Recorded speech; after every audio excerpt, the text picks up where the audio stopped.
विद्यार्थियों, ऑनलाइन कक्षा में आज हम बीए पाठ प्रथम वर्ष के दूसरे प्रश्न पत्र के अंतर्गत किरातार्जुनीयम महाकाव्यम के प्रथम सर्ग के श्लोकों को पढ़ेंगे। विद्यार्थियों, श्लोक देखिए। तदाशु कर्तुम त्वयि जिह्म मुद्यते विधीयताम तत्र विधेयम् उत्तरम् पर प्रणीतानि वचांसि चिन्तवताम् प्रवृत्तिसारः खलु मादृशां गिरः। विद्यार्थियों, वनेचर जो कि गुप्तचर के रूप में हस्तिनापुर में गया था और वहाँ से दुर्योधन की शासन व्यवस्था का समस्त समाचार प्राप्त करके युधिष्ठिर को वहाँ का समस्त वृतांत सुना देता है। उसके पश्चात वो अपने कथन का उपसंहार करता हुआ दुर्योधन की कुटिलताओं का प्रतिकार करें, ऐसा निवेदन करते हुए महाराज युधिष्ठिर से इस प्रकार से कह रहा है कि जो कुछ मैंने दुर्योधन के राज्य में देखा उससे मेरा अनुमान है कि वह कपट का आचरण करके आपको जीतना चाहता है, अर्थात अपनी कुटिलता से आपसे जीतना चाहता है। तो इस अवसर पर आपको क्या करना चाहिए, इस विषय में मैं कुछ नहीं कह सकता। मेरा कर्तव्य यह था कि आपको वास्तविक परिस्थिति से अवगत करा दूं और वही कार्य मैंने किया, क्योंकि हम लोग तो मात्र समाचार वाहक हैं, हम तो केवल गुप्तचर हैं और हमारा कार्य है कि सूचनाओं को इकट्ठा करके आप तक पहुंचाना। समयानुकूल कर्तव्य निर्धारित करने में आप ही समर्थ हैं, यानी कि हमारी जो वाणी है वो तो केवल मात्र वृतांत की सूचक है, लेकिन क्या आपको निर्णय लेना है इस विषय में आप ही समर्थ हैं। तो विद्यार्थियों, यहाँ पर सामान्य बात से विशेष का समर्थन कराया गया है, इसलिए अर्थांतर न्यास अलंकार है और वंशस्थ छंद है। विद्यार्थियों, अगले श्लोक की ओर चलेंगे। अब वनेचर चला जाता है और अगला श्लोक देखिए। इत्तीरयित्वा गिरमात् सत्क्रिये गतेत् पत्यौ वनसन्निवासिनां प्रविश्य कृष्णासदनं महीभुजा तदात् चक्षे अनुसन्निधौ वचः। विद्यार्थियों,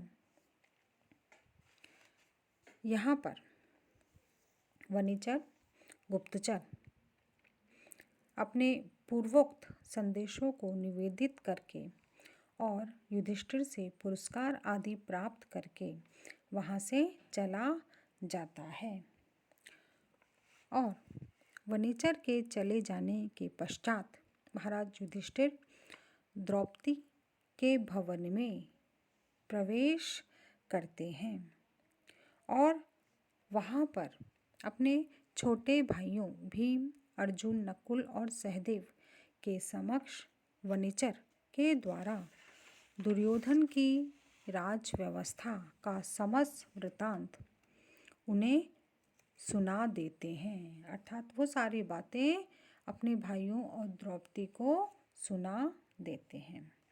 विद्यार्थियों, वंशस्थ छंद है और इसी के साथ जुड़ा हुआ अगला श्लोक देखिए। श्लोक संख्या 25 तक वनेचर का वृतांत था। 26वें श्लोक में युधिष्ठिर द्रौपदी और अपने भाइयों को दुर्योधन की राज व्यवस्था के विषय में सारी बातें कहते हैं और 27वें श्लोक से लेकर आगे के श्लोकों तक द्रौपदी के वचन हैं, द्रौपदी की वाणी है। तो अब ये सारी बातें सुनकर द्रौपदी क्या महसूस करती है और किस प्रकार से अपनी वाणी से कहती है। निशम्य सिद्धिम द्विषताम अपाकृतिस ततस्त्या विनीयन्तुं क्षमा नृपस्य मन्यु व्यवसाये दीपिनी रुदाजहार द्रुपदात्मजा गिरह। विद्यार्थियों कि अब द्रौपदी किस प्रकार से क्रोध की अग्नि बढ़ाने वाली अपनी वाणी को कहती है। जब युधिष्ठिर ने वनेचर के द्वारा कही गई अपने शत्रु दुर्योधन की सिद्धि के समाचार को सुनाया तो उसे सुनकर द्रौपदी दुर्योधन की राजनीति की सफलता के समाचार को सुनकर अत्यंत दुखी हुई और अपने मनोविकारों को रोकने में असमर्थ हो गई। वह अपने शत्रुओं से बदला लेने में असमर्थ अनुभव करती हुई शांत होकर बैठे रहने वाले महाराज युधिष्ठिर के क्रोध और युद्ध संबंधी उद्योग को बढ़ाने वाली, उनके प्रयास को बढ़ाने वाली तीव्र क्रोध से युक्त वाणी में कहने लगी। विद्यार्थियों तो यहाँ पर युधिष्ठिर के क्रोध व्यापार को युद्ध के लिए ललकारने वाली वाणी में द्रौपदी ने अपने उद्गारों को प्रकट करना प्रारंभ किया।